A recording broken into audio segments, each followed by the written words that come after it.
태도의 가르침에 대한 내용, 특별히 우리가 지난 시간에 성도들의 휴거에 대해서 또 그 가운데 있는 또 하나님의 여러 가지 심판에 대한 일곱 인, 나팔, 일곱 대접에 대한 내용들을 나누었습니다.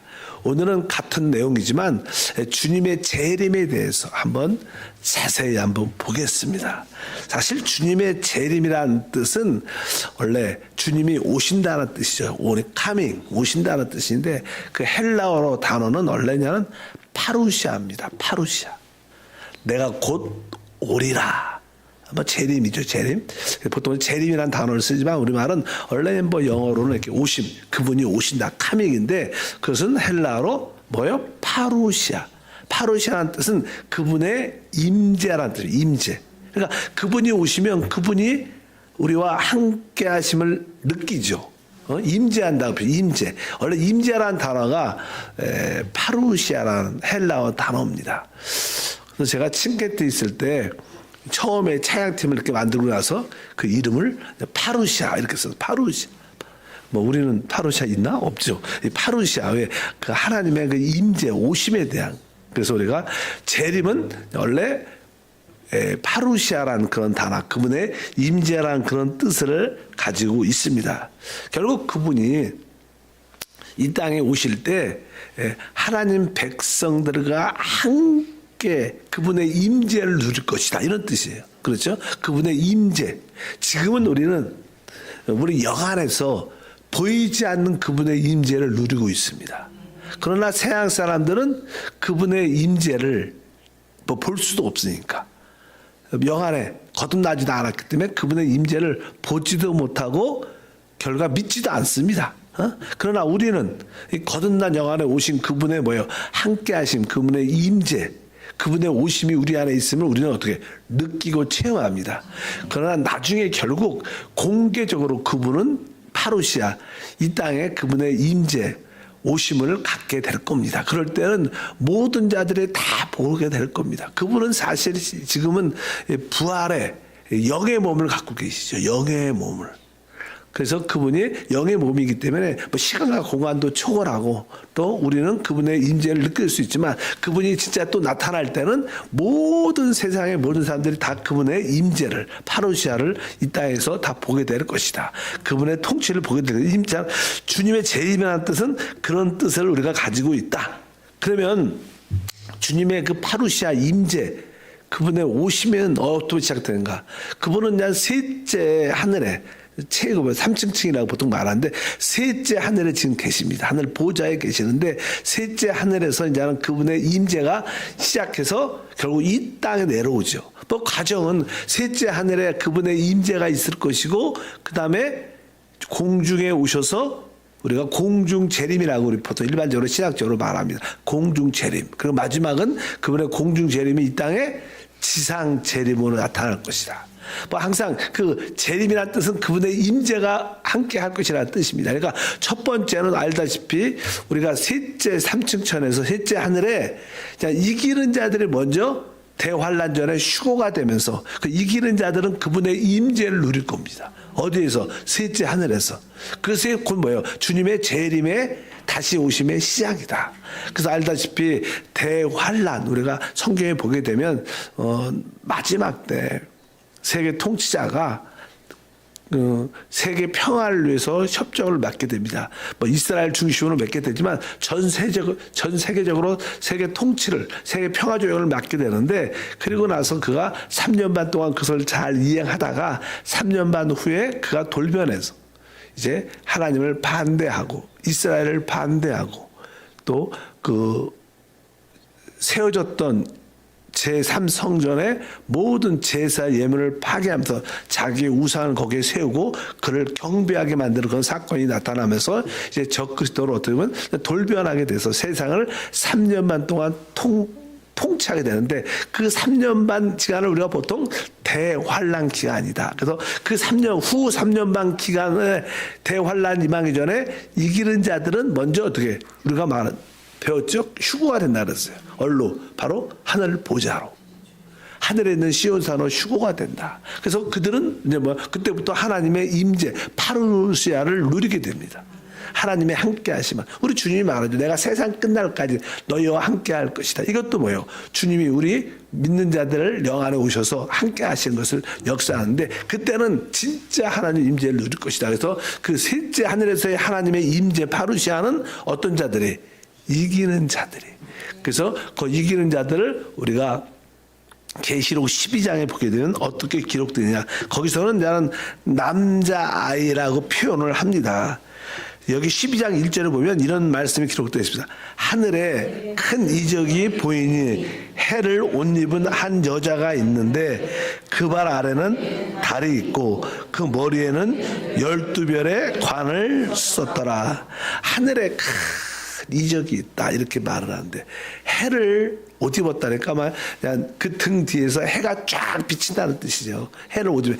해라는 옷, 해 같은 그 빛을 그 옷을 입었는데 그 발에는 달이 있고 그 머리에는 12별의 관을 썼더라. 뭐 달, 해, 달 12별. 요셉이 아니라 요셉이 맞죠. 요셉이 그냥 꿈을 꾼 환상을 봤을 때 이런 비슷한 꿈을 꾸죠. 근데 여기서 보면 해를 옷 입은 한 여자가 있는데 이 여자는요 하나님 백성의 총체입니다. 지금까지 구속받은 하나님 백성의 전체를 말하는데 그 하나님 백성 전체 구속받은 모든 백성들이 사실 하나님의 옷을 입고 있게 되는데 여기 보면 뒤에 보면 이렇게 12장에 쭉 보면 남자아이를 출산해요. 남자아이를 나는 잉태한 다음에 아이를 낳는데 그 아이들이 이제 하늘로 올라간다. 뒤에 보면 나옵니다. 우리가 5절과 6절에 여자가 아들을 낳으니 이는 장차 철장으로 만국을 다스릴 남자라. 그 아이를 하나님 아까 그 보좌 앞으로 올라가더라.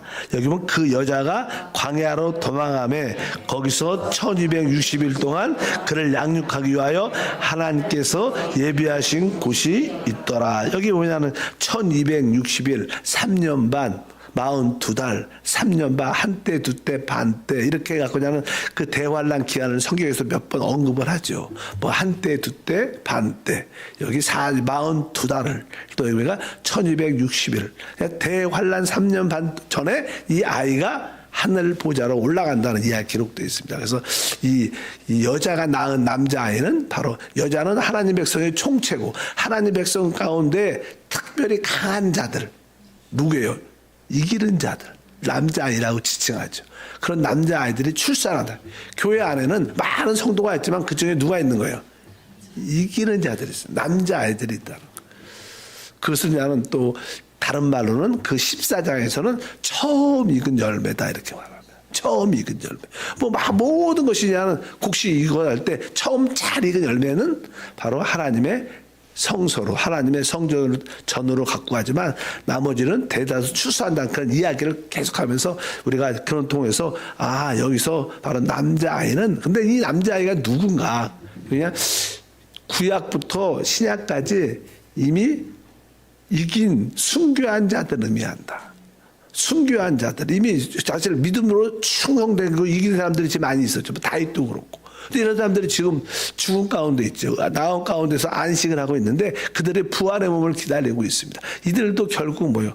이기는 자를 반열을 쓴다. 우리가 뭐 알다시피 뭐 아벨 이런 사람들, 에녹, 노아 이런 사람들은 다 뭐요? 믿음으로 이긴 사람들. 이런 사람들. 그래서 지금 육신적인 죽음을 갖고 안식을 하고 있지만 이런 자들은 구약에 이기는 자들. 그래서 지금 이겼지만 주님의 부활을 기다리고 있는 이런 자들을 보통 우리가 남자아이 이렇게 보통 말을 합니다. 그리고 이제 살아있는 자들 중에서 이기는 자들을 처음 익은 열매라 그런다.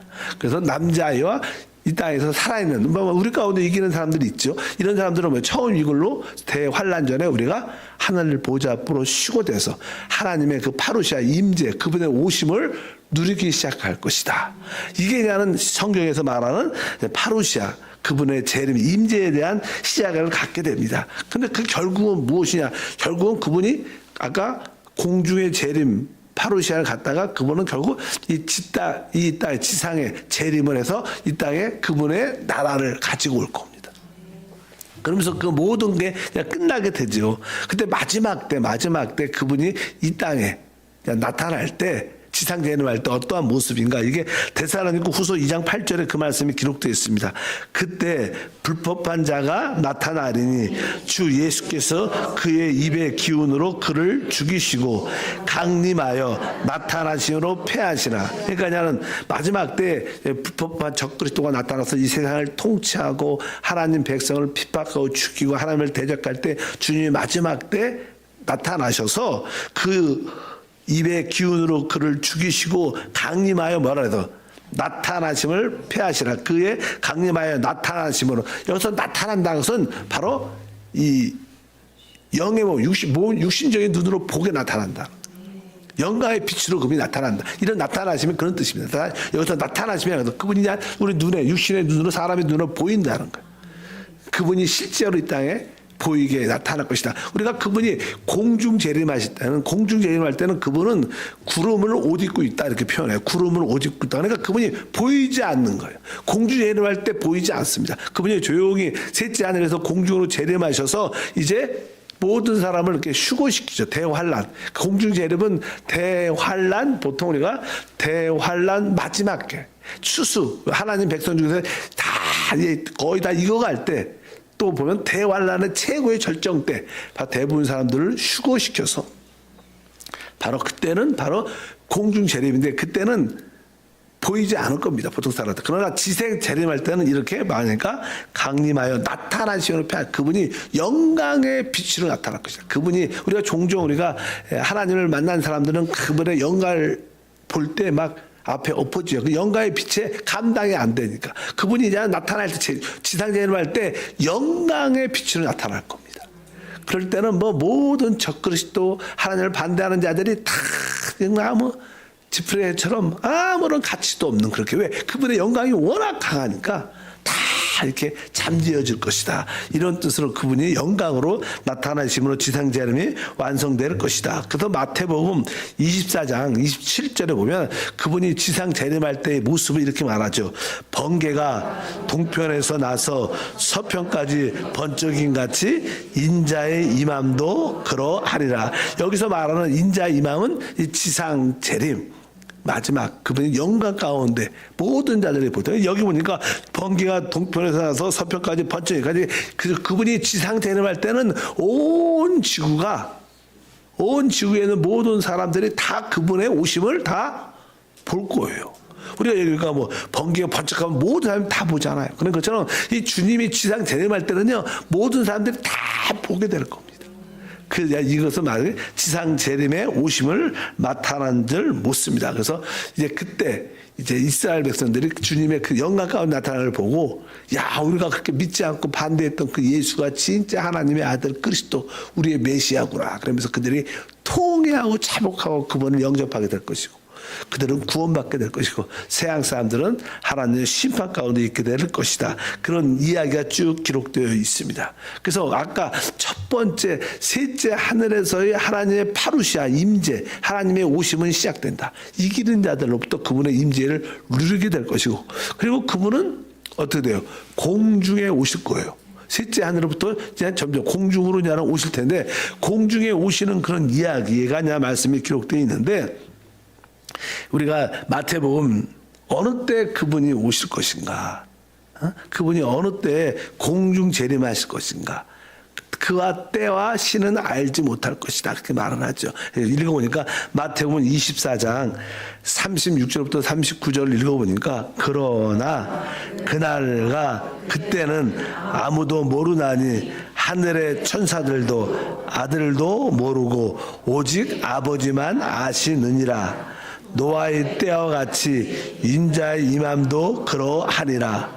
홍수전에 노아가 방주에 들어가던 날까지 사람들이 먹고 마시고 장가들고 시집가고 있었으면서 홍수가 나서 그들을 다 멸하기까지 깨닫지 못하였으니 인자의 임함도 이와 같으리라. 그러니까 주님의 그 파루시아, 주님의 임재가 언제 있을 것이냐, 이런 이야기할 때 그는 노아의 날과 같을 것이다, 이렇게 말씀을 합니다. 그러니까 그 당시 노아의 상황 시대처럼 세상이 아주 악하고 타락의 극치를 갈 겁니다. 요즘에 보면 진짜 세상이 그렇게 가요. 타락, 또 그 부패함의 극치까지 모든 정치나 경제도 모든 그런 모습으로 갈 텐데 노아의 때와 같은 그런 일들이 있을 것이다. 그러면서 바로 그때 그냥 주님이 오시는 때다. 그 주님이 공중 재림하실 때의 때를 사람들은 잘 알지 못합니다. 그러나 그때는 바로 이 노아의 시대에 같이 사람이 깨어있지 못한다. 그러나 사실은 노아는 그것을 알고 말씀을 듣고 계시를 받고 그런 준비했죠. 그는 알고 있었죠. 마찬가지로 깨어있고 주의 말씀을 통해서 깨달은 자는 그것을 알고 기다릴 수 있지만 때를 준비할 수 있지만 세상 사람들은 그렇지 못할 것이다. 이렇게 말씀합니다. 근데 그때가 어느 때냐? 근데 그분이 공중 재림할 때는 아까 말한 것처럼 뭐예요? 그분이 구름을 옷 입고 오신다는 거예요. 셋째 하늘에서 공중으로 내려오실 때 그 모습이 이렇게 써 있어요. 계시록 10장 1절에 기록되어 있습니다. 내가 또 보니 심센 다른 천사가 구름을 입고 하늘에서 내려오는데 그 머리 위에 무지개가 있고 그 얼굴은 해 같고 그 발은 불구이등 같으며. 그러니까 심센 다른 천사가 구름을 입고 하늘에서 내려온다. 여기 뭐 사도 요한이 볼 때는 막 천사 힘센 빛나는 그런 천사 같은 주님을 볼 때 그렇게 보이죠. 그런 모습을 이렇게 기록했는데 바로 구름을 입고 왔고 하늘에서 내려온다. 여기서 하늘은 뭐예요? 셋째 하늘을 셋째 하늘에서 그냥 공중으로 내려올 때 그분은 구름을 옷 입고 비밀스럽게. 그래서 공중 재림은 비밀스러운 재림입니다. 지상 재림은 공개적인 재림이고 그래서 바로 그분이 비밀스럽게 오게 될 것이다 이렇게 말씀을 합니다. 이때 주님이 셋째 하늘에서 공중으로 이렇게 비밀스럽게 재림하실 때 어떤 일이 일어나냐 아까 말한 것처럼 이 땅에서 대환란 기간입니다. 대환란 아주 최악의 상태, 가장 강한 그런 시간에 이제 대사도 성도들을 어떻게 휴거를 시킵니다. 이미 아까 먼저 이기는 자들은 셋째 하늘로 올라갔고 그러나 그냥 공중 재림 하신 다음에 그분이 공중 재림 할 때 대다수 일반적인 성도들은 다 그때 영적으로 성숙해져서 다 공중으로 어떻게 휴거가 될 것이다. 보통 그렇게 말씀합니다. 그래서 데살로니가서 그 이야기를 공중 재림할 때 그 이야기를 하죠. 4장 16절부터니까 주께서 호령과 천사장의 소리와 하나님의 나팔 소리로 친히 하늘로부터 강림하시리니 그리스도 안에서 죽은 자들이 먼저 일어나고 그 후에 우리 살아남은 자들도 그들과 함께 구름 속으로 끌어올려 공중에서 주를 영접하게 하시리니 그리하여 우리가 항상 주와 함께 있으리라. 여기 보니까 이제는 주께서의 호령 천사장의 소리와 하나님의 나팔 소리로 친히 일곱째 나팔 소리죠. 일곱째 나팔 소리가 들릴 때 대다수 성도들이 다 공중으로 이게 끌어올리겠네요. 그러니까 그리스도 안에서 먼저 죽은 자들이 먼저 일어나고 그 후에 살아남은 자들도 그들과 함께 구름 속으로 끌어올려 공중에서 주를 영접한다. 근데 항상 우리가 휴거라는 의미는 부활의 몸을 갖게 된다는 뜻입니다. 부활의 몸, 영의 몸을 뭐 죽은 자나 죽지 않아 다 부활합니다. 사람들. 그래서 부활한 다음에 심판을 받는 거예요. 그래서 나는 다 그때 나는 우리들도 이 썩을 몸이 영광스러운 몸으로 그냥 변화되는 대다수 성도들은 그때 대부분 부활의 몸을 갖고 휴거돼서 주님 앞에 재림한 주님 앞에 그 공중에 하늘 보좌가 세워져서 휴거될 것이다. 거기서 이제는 그런 일들이 일어나는데 거기서 어떤 일이 이제 주님께서 상급 심판을 주시죠. 그래서 모든 자들이 그리스도의 심판 앞에 서서 이제 상을 받는 사람과 벌을 받는 사람들이 정해집니다. 그때 갖고 이제는 상을 받는 사람들은 그리스도의 신부가 돼서 그곳에서 결혼 잔치가 일어나고. 그리스도와 함께 결혼이 이루어지고 그 다음에 거기서 결혼하면 뭐요? 잔치가 있으니까 혼인 잔치가 일어나는데 혼인 잔치는 사실은 어떻게 보면 이 땅에서 이루어지죠. 이 땅에 대한 천년왕국이 일어나면서 혼인 결혼 잔치가 1000년 동안 그 이기는 자들을 위해서 결혼식은 공중에서 일어나고 우리도 보통 이렇게 옛날에 결혼하면 그날부터 하루에 시골 같은 데서 며칠 2, 3일 이렇게 잔치가 이런 것처럼 바로 결혼이 공중에서 주님과 함께 이기는 자들은 그의 신부가 되고, 그렇지 않은 사람들은 어떠한 조금 성숙해지는 어두운데 징계의 장소에 처해질 것이고, 이기는 자들은 이제 주님과 함께 이 땅에 혼인잔치를 누리러 오는데, 그리스도와 함께 이 땅의 마지막 아마겟돈 전쟁을 끝내면서 이 땅의 천년왕국이 펼쳐지면서 바로 주님과 함께 최고의 하나님은 천년 동안 누리는 그러한 시간을 갖게 될 것이다. 이런 이야기를 우리가 말씀을 통해서 알 수 있는 줄 믿습니다. 그래서 이런 셋째 하나님의 파루시아, 하나님의 임재, 하나님의 오심은 첫 번째 셋째 하늘부터 이루어지는 거예요. 근데 이것은 보통 사람들은 이것을 되게 성경에서 간과했죠. 잘 설명을 안 했습니다. 성경을 자세히 보면 이기는 자들의 휴거가 셋째 하늘로가 있는 거예요. 보통 일반적인 교회에서는 이것만 강조해요. 공중제일만 강조해요. 그러나 성경을 잘 보면 이기는 자들, 남자아이와 첫 열매는 하나님 보좌로 올려가는 휴거에 이기는 자의 휴거가 있어요. 대환란 전에. 그러나 대환란을 다 통과하고 대부분 성도들은 따로 공중 주님의 오심에 다 휴거돼서 공주에서 주를 만나고, 그 가운데 이기는 자들은 신부가 되고, 결국 그 혼인잔치는 이 땅에서 천년 동안 이루어지는 그런 역사를 가지게 될 것이다. 근데 주님이 그냥 그리스도의 신부들을 데리고 이 땅에 올 때, 그 군대를 데리고 이 땅에 올 때, 바로 이 땅에 내려올 때 그것을 갖다가 지상재림, 이 땅에 하나님 나라가 통치되는 그런 시간을 갖게 될 줄 믿습니다. 성경에서는 계속 어떤 말씀을 하냐면, 그 그리스도의 공중 재림에서 모든 성도가 다 휴거되고, 그분의 그냥 상금 심판을 받을 때, 우리가 달란트 비유도 그렇죠. 또 10처녀 비유도 그렇죠. 그 중에 5처녀는 그 천국 혼인 신부가 신랑을 기다리다가 그 잔치에 5처녀는 못 들어가요. 이 나오잖아요. 그리고 달란트 비유에서도 특별히 달란트를 남기지 못했던 한 달란트 사람은 어두운 데 던져져 슬피 울며 이 일을 간다고 말해요. 그러니까 그 공중재림은 다 휴거가 되지만 거기서는 상급 심판이 있을 것이다. 그래서 우리는 또한 그것을 사모하는 자들이 돼야 된다. 우리의 최고의 꿈은 이기는 자들이고, 혹시 우리가 대환란을 통과한다면 그래도 끝까지 믿음을 지키고 설사 순교할 자세를 갖고 끝까지 믿음을 지키면 결국 그들도 이기는 자의 그리스도의 신분의 자격에 서게 될 것이다. 그래서 끝까지 우리가 이 믿음을 지키는 믿음의 삶을 살아야 될 것입니다. 거룩하신 하나님, 다시 한번 주님의 재림에 대한 올바른 이해를 갖기를 원합니다. 하나님의 그 재림, 주님의 오심, 곧 파루시아는 셋째 하늘부터 시작됩니다. 바로 대환란 전에 먼저 영적으로 강한 남자아이 처음 열매들은 다 대환란 전에 휴거되고, 이제 그분이 셋째 하늘에서 공중 재림할 때 대부분 성도들이 이제 공중으로 다 휴거돼서 주님 앞에 서서 주님의 신부로 세워지든 아니면 다시 온전케 될 때까지 어떤 장소에서 징계의 시간이 있을 것을 알고 있습니다. 우리 모두가 이 땅에서 그리스도의 신부로 준비될 수 있도록 영적으로 성장 성숙하도록 도와주시옵소서. 그 때를 분명히 깨닫고 노아의 채처럼 구원의 방주를 준비하는 우리 모두가 되게 하옵소서. 주 예수 이름으로 기도하옵나이다. 아멘.